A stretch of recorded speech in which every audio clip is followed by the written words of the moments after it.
Now, feeding your tiger salamander is very easy. I recommend using your trusty forceps right here. It's just easier to use it instead of trying to feed them with your fingers. These guys have teeth, but they're not sharp enough to damage your skin. Their jaw pressure isn't even enough to hurt you. It does kind of feel like sandpaper rubbing on your finger. But again, use forceps. It's just a lot easier to do.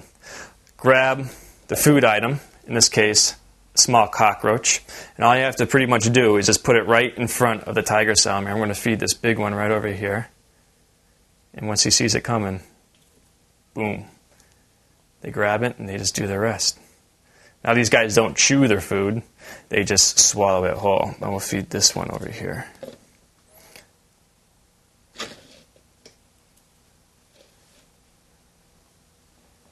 And don't feed your tiger salamanders too much. That's pretty much all they need for one day. Tiger salamanders, if you feed them too much food, they can get a little bit obese. Some people feed their tiger salamanders pinky mice, which is fine every now and then. But pinky mice are filled with their mother's milk, and their mother's milk is very fattening. So, and thus, pinkies are very fattening, especially if you feed them every single day to your salamander, which is not an actively moving animal. They don't burn off a lot of calories very quickly. Feed pinky mice to your tiger salamander all the time, you're going to get a big, fat, obese tiger salamander, and resulting in an unhealthy tiger salamander. I feed mine mostly cockroaches, crickets, every now and then some mealworms.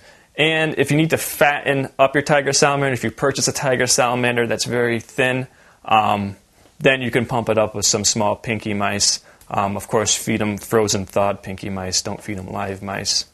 And that will help put some meat on your tiger salamander's bones.